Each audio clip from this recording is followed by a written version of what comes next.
Georgia Democratic candidate for governor Keisha Lance Bottoms joins me now to discuss her primary victory.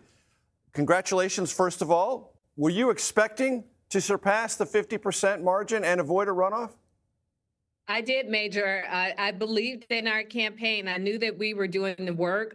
We just always said that we were going to run like we were 30 points down and not 30 points ahead internally. We believed that we would pass the 50% mark, and just very pleased that we got to 56%. I think it sends a very loud and clear message that we have a very powerful campaign that's ready to take on whomever comes out of this Republican primary in November.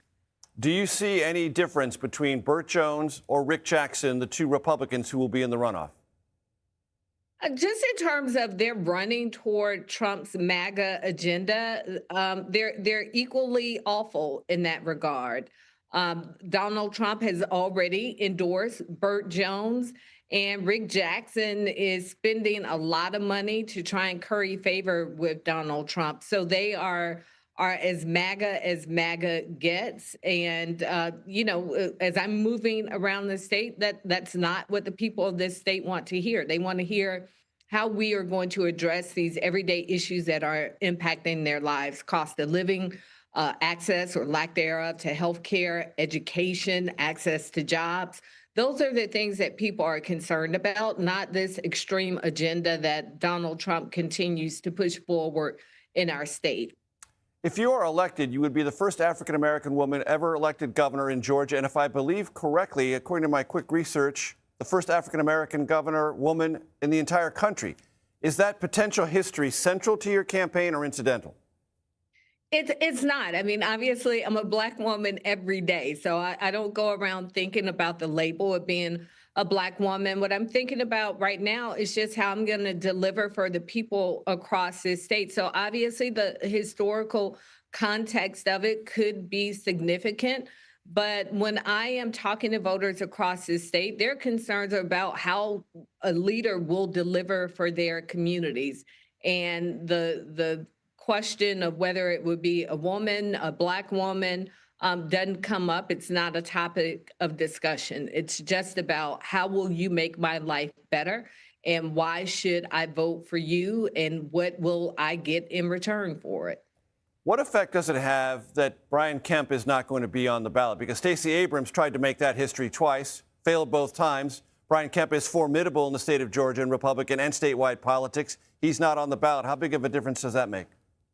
Well, it's an open seat, so I think that in and of itself is always an advantage to anyone who's not challenging an incumbent. There are some inherent challenges when you go against an incumbent. So the fact that it's an open seat gives us even an even better opportunity to pick up the seat.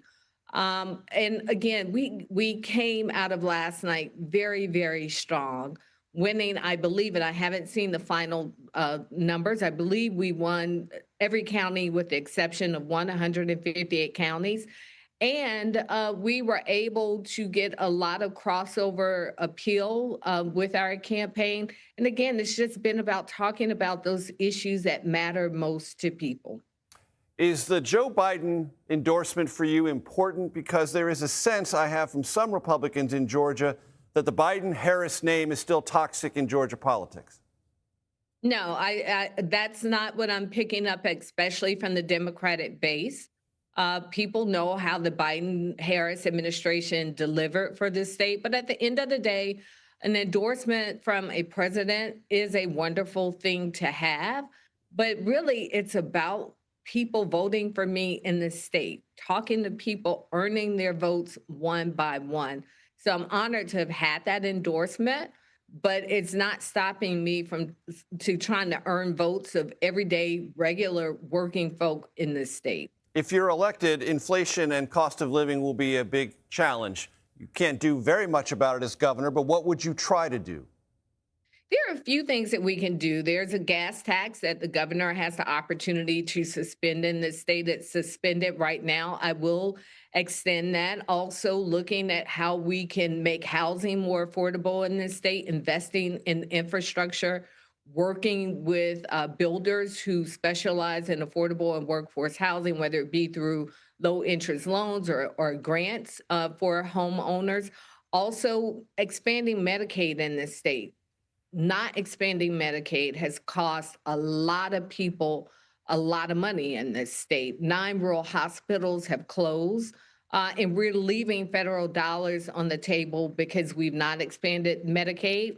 People are having to travel sometimes upwards for an hour or more to receive specialized care. Half our counties don't even have OBGYNs and pediatricians. So there are several things that we're going to tackle head on, including teachers' pay. Our average teacher starting pay in the state is $43,000 a year. We want to raise that to $60,000 a year and eliminate state income taxes for our teachers. So we've already started giving a lot of thought as to what we can do on day one when that budget comes from the governor's office, and making sure that our priorities are reflected accordingly.